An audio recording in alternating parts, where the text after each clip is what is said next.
الحمد لله وكفى والصلاة والسلام على عباده الذين اصطفى. أما بعد فأعوذ بالله من الشيطان الرجيم. بسم الله الرحمن الرحيم.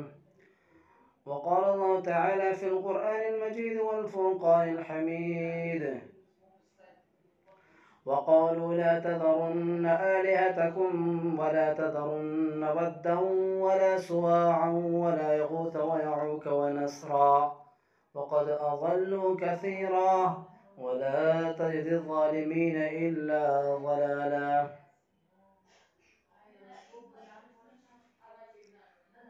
وقال الله تعالى في مقام آخر: فمن كان يرجو لقاء ربه فليعمل عملا صالحا ولا يشرك بعبادة ربه أحدا. صدق اللہ العظیم. محترم حاضرین، جیسا کہ آپ حضرات کو معلوم ہے کہ اس سے پہلے ویڈیو جو میں آپ کے سامنے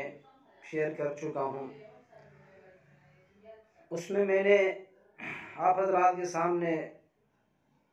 وضاحت کی تھی کفر کی ابتدا کے بارے میں، کہ دنیا میں کفر کی ابتدا کس طریقے سے ہوئی، شرک کی ابتدا کس طریقے سے ہوئی. اور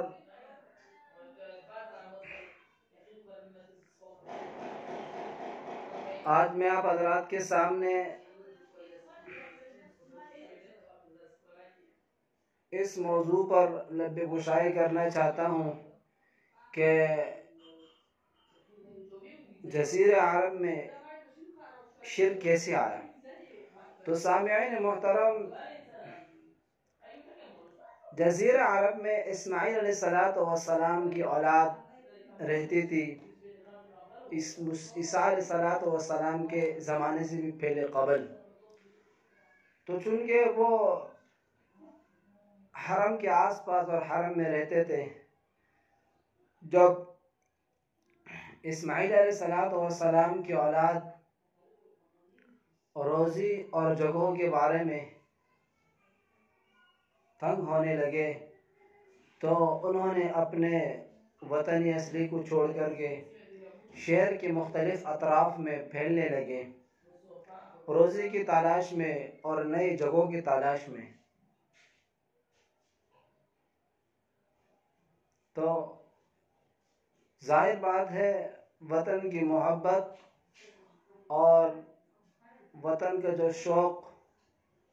اور جذبہ ہر ایک بندے کے پاس ہوتا ہے اور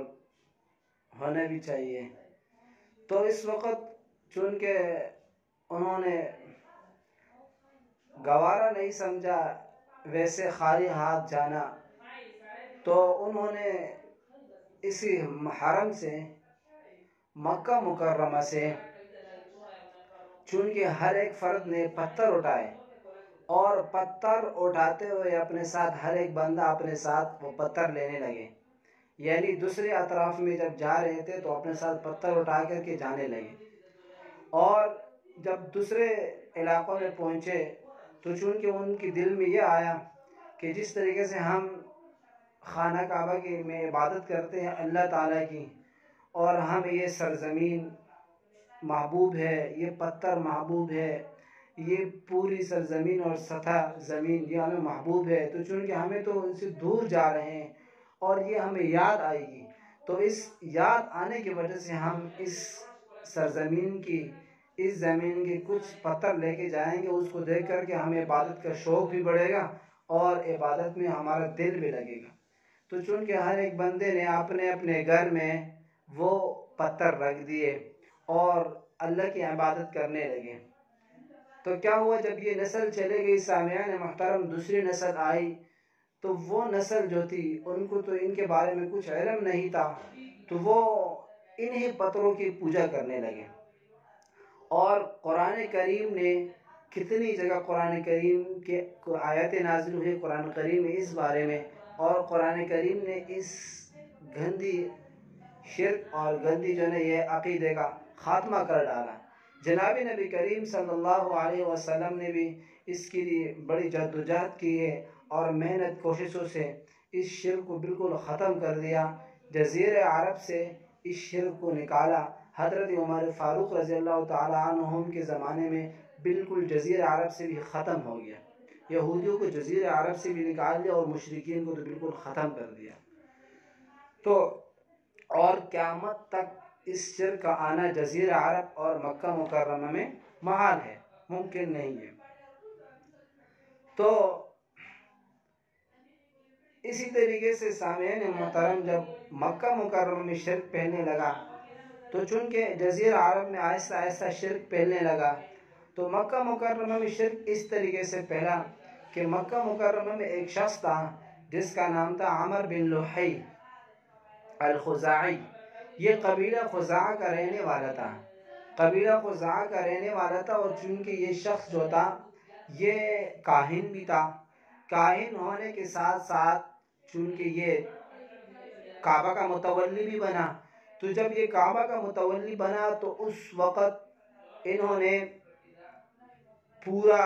کعبہ کا نظام سنبھالا۔ تو اسی زمانے میں یہ شخص بیمار ہوا، تو جب اس زمانے میں یہ شخص بیمار ہوا، اچانک کسی نے ان کو کہا کہ شام میں ایک چشمہ ہے، بلقہ نامی چشمہ ہے، اس کا نام بلقہ ہے، آپ وہاں جا کر کے اس چشمے سے آپ غسل کریں تو اللہ رب العزت آپ کو شفا یاب کر دے گا۔ تو سامعین محترم وہ چلا گیا، جب وہ چلا گیا شام کی طرف اور بلقہ نامی چشمے سے اس نے جب غسل کیا تو اللہ رب العزت نے اس کو شفا عطا فرمائی۔ تو چونکہ اس کا عقیدہ اور بڑا اور پختہ ہو گیا، اور وہاں کے لوگ جتنے بھی لوگ تھے وہ شرک کے بتوں کی عبادت کرتے تھے، بتوں کی پوجا پاٹ کرتے تھے۔ تو عمر بن لحی الخزاعی نے فرمایا کہ آپ لوگ ایسا کون سا عمل کرتے ہوں جس کی وجہ سے اللہ رب العزت نے آپ کو حضرات کو اتنی فوقیت عطا فرمائی ہے، اور اتنی مطلب آپ لوگ کے پانی میں اتنا شفا ہے، کس طریقے سے؟ تو انہوں نے کہا کہ ہم تو بتوں کی عبادت کرتے ہیں۔ تو چونکہ انہوں نے کہا کہ تو ایک اچھا تو آپ ایسا کرو کہ ہمیں بھی ایک بت دے دو ان سے۔ تو انہوں نے ایک بت دیا جو آدم علیہ السلام کے بیٹے ہیکل کا بت تھا، اور چونکہ وہ بت یہ خانہ کعبہ لے کر آیا، اور ہیکل آدم علیہ السلام کو جو بیٹا تھا اس کا نام حابیل تھا، جو شہید بیٹا تھا، اس کا خانہ کعبہ میں لے کے اس کو گاڑ دیا۔ اور کاہن بھی تھا، تو شیطانوں سے اس نے مشورہ کیا، شیطانوں نے ان کو کہا کہ بھائی جب تک کہ نالے میں 5 بت رکھے، جو میں نے پہلے ہفتے میں آپ کے سامنے اس کی وضاحت کر دی تھی، وہ نالے میں گھڑ گئے ہیں، ان کو کھود کر کے اور لے کے جا خانہ کعبہ میں، اس کو گاڑ دیں۔ وہ ود، سوا، یغوث وغیرہ جتنے بت تھے وہ سارے بت جو وہاں رکھے تھے، تو چونکہ یہاں سے چلا گیا اور 5 بت اٹھا کر کے خانہ کعبہ میں رکھ دیے۔ تو اس وقت سے خانہ کعبہ میں مکہ مکرمہ جو مقدس زمین ہے، اس میں شرک کی ابتدا ہونے لگی اور شرک پھیلنے لگا۔ تو سب سے پہلا شخص تھا جس نے شرک کی ابتدا کیا تھا، وہ عمر بن لحی الخزاعی، قبیلہ خزاعہ کا رہنے والا ایک شخص تھا۔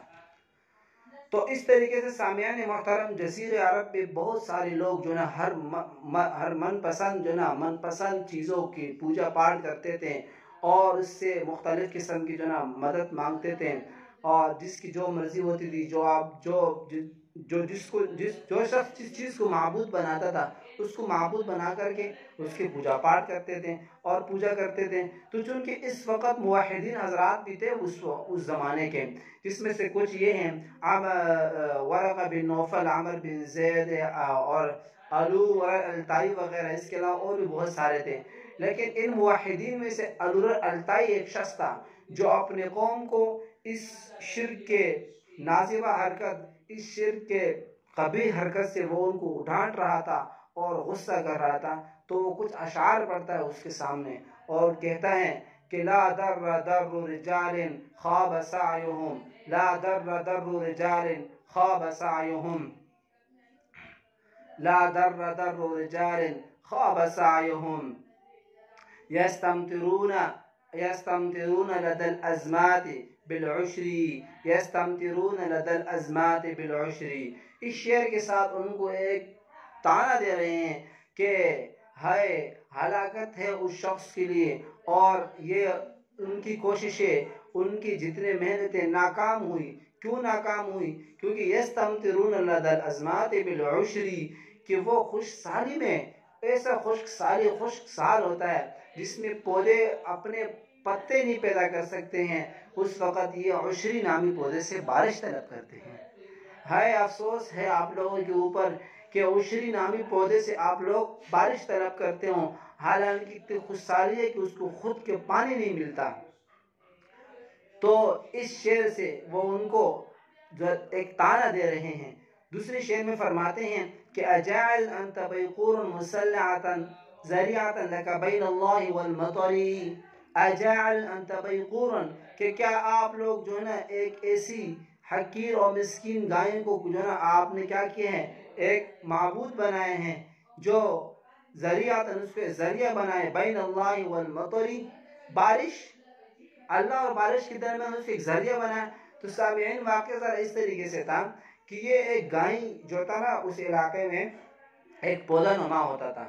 اور وہ پودے کو کیا کرتے تھے، اس کو جو ہے نا وہ کھاٹتے تھے، پھر اس کا جو ہے گٹی بنا کے گائے کے دم سے باندھا جاتا تھا اس پودے کے گٹی کو. اور یہ وہ گائے اس کو پھر آگ سے جلاتے اس پودے کے غچے کو آگ جلاتے. اور جب گائے کو وہ تکلیف ہوتی تھی، آگ سے آگ پہنچتے،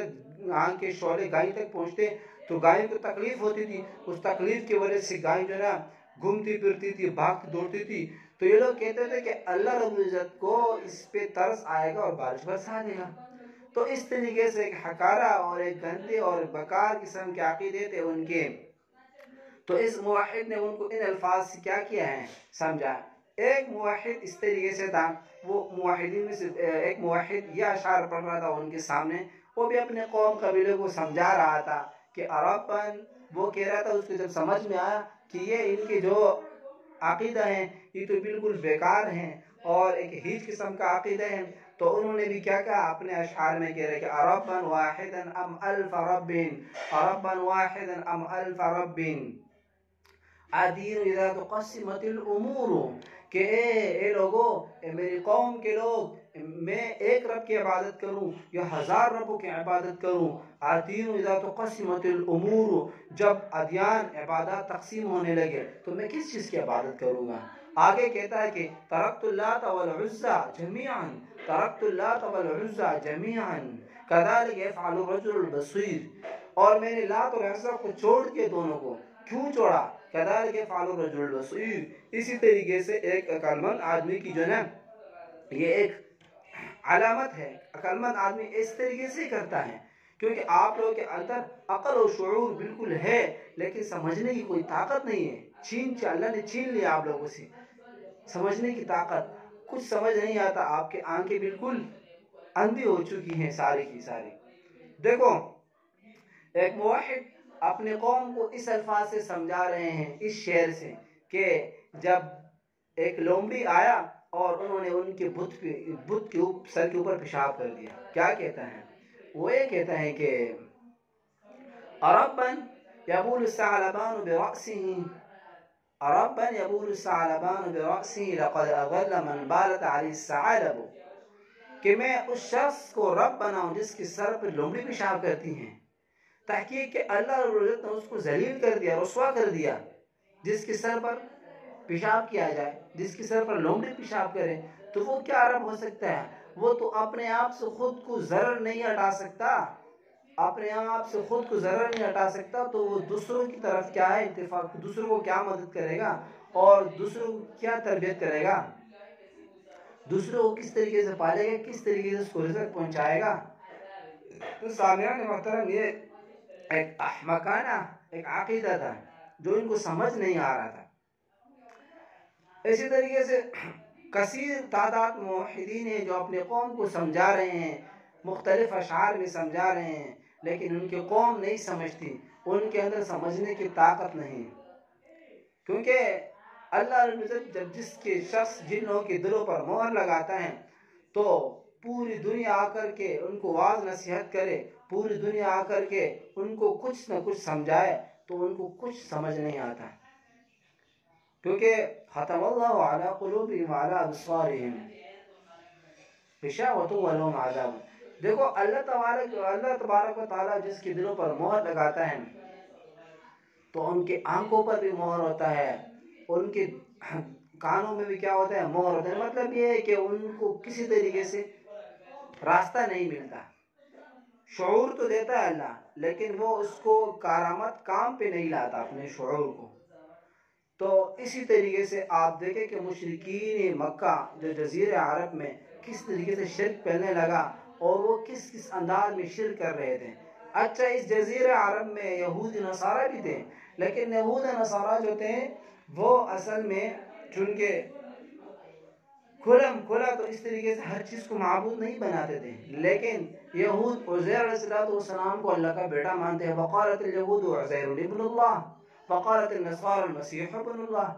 اور نصارہ جتنے بھی ہیں وہ حضرت عیسیٰ علیہ السلام کو اللہ کا بیٹا مانتے ہیں۔ تو چونکہ اس وقت تو ان کے نبی جو تھے دونوں موجود نہیں تھے، انہوں نے کیا کیا، انہوں نے ایک طریقے سے کہ یہود نے عزیر علیہ السلام کے ایک مجسمہ بنایا، ایک تصویر کی شکل میں، ایک پتھر کی شکل میں بنا کے ان کی پوجا کرتے تھے۔ اور اسی طریقے سے نصارہ نے بھی مجسمہ بنا کر کے پتھر کی شکل میں، اور نصارہ اپنے اس کے پوجا بھی کرتے تھے اور حضرت عیسیٰ علیہ السلام کو اور مریم علیہ السلام کو الوہیت کا درجہ دے رہے تھے۔ تو یہ یہود نصارہ کا عمل تھا اس وقت۔ اور اسی طریقے سے ستارہ پرست بھی تھے وہاں پہ، جو ستاروں کی پوجا کرتے تھے، شرک کرتے تھے۔ عطار، زہر، زحل، مریخ، مشتری وغیرہ جتنے بھی یہ سیارات ہیں ان کی پوجا کرتے تھے۔ اور کچھ لوگ سورج چاند کی پوجا کرتے تھے، جبکہ قرآن کی آیت بھی نازل ہوئی، لا تسجدوا للشمس ولا للقمر واسجدوا للہ الذی خلقہن ان کنتم ایاہ تعبدون، کہ تم سجدہ مت کرو جو سورج چاند کو، بلکہ واسجدوا للہ الذی، اس ذات کو سجدہ کرو جس نے خلقہن، تمام کائنات کو پیدا کیا، اس کو سجدہ کیوں نہیں کرتے ہو جب ایک چاند اور سورج کو تم لوگ سجدہ کرتے ہو؟ تو چونکہ سارے کے سارے اس طریقے سے لوگ تھے جو اندھے ہو چکے تھے، پوجا اس طریقے ان چیزوں کا کیا کرتے تھے۔ اس کے علاوہ جو ہے نا وہ یہ دعویٰ بھی کرتے تھے کہ کچھ فریق اس طریقے سے تھی کہ اللہ رب العزت نے چن کے جنات کے سرداروں میں سے ایک سردارنی سے شادی کی، اور اس کی وجہ سے جو نا اللہ رب العزت کے نعوذ باللہ بیٹے پیدا ہوئے اور ان کا نام فرشتے ہیں، چونکہ اپنے لیے بیٹے کو پسند کرتے تھے اور اللہ کے لیے جو ہے انتخاب جو کرتے تھے وہ لڑکیاں اور بچیاں لڑکیاں کو پسند کرتے تھے کہ یہ فرشتے اللہ کی بیٹیاں ہیں۔ حالانکہ اللہ رب العزت قل هو اللہ احد اللہ الصمد، اللہ ایک ہے، اللہ الصمد، اللہ بے نیاز ہے، لم یلد ولم یولد، لم یلد نہ اس کا کوئی نہ بیٹا ہے، ولم یولد اور نہ اس کا کوئی والد ہے، نہ اس کو کسی نے جنا ہے، نہ کہ کسی سے جنا ہے۔ تو دیکھو وَلَمْ يَكُنْ لَهُ كُفُوًا أَحَدٌ، وہ اکیلا وحدہ لا شریک ہے۔ لیکن یہ لوگ کیا کرتے تھے، یہ لوگ اس طریقے سے طرح طرح کی وہ القابات اور طرح طرح کی باتیں ان کی طرف منسوخ کرتے تھے۔ تو یہ سلسلہ جو چلتا رہا کافی عرصے تک، یہ سلسلہ چلتا رہا ان کا یہ۔ تو چونکہ جب آپ علیہ السلام کی دنیا میں آمد قریب ہونے لگی تو چونکہ ان کے جتنے بھی یہود نصارہ کے محاربین اس کو کہتے ہیں، علماء حضرات جو تھے وہ ربانیین اس کو کہتے ہیں، اور تو وہ حضرات انہوں نے چونکہ پیشن گوئیاں فرمائی کہ نبی آخر زمان آنے والا ہے اور مشرکین مکہ ان کو اپنے حرم سے مکہ مکرمہ سے نکالیں گے اور مدینہ منورہ جائیں گے۔ تو اس طریقے سے جب پیشن گوئیاں ہونے لگی تو چونکہ وہ گھبرا گئے، لیکن نبی علیہ السلام کو دنیا میں تو آنا تھا اور دنیا میں اسلام کا بول بالا کرنا تھا، تو چونکہ اللہ رب العزت نے ہمارے پیارے محبوب صلی اللہ علیہ وسلم کو دنیا میں مبعوث فرمایا۔ جب ہمارے نبی صلی اللہ علیہ وسلم دنیا میں مبعوث ہوئے، دنیا میں آئے، تو نبی علیہ السلام نے جب نبوت سنبھالا، نبوت کے بعد آپ علیہ السلام کے محنت شروع ہو گئی، اور حضور صلی اللہ علیہ وسلم کی جب محنت شروع ہوئے تو وہ قوم قبیلے سب کی طرف اپنے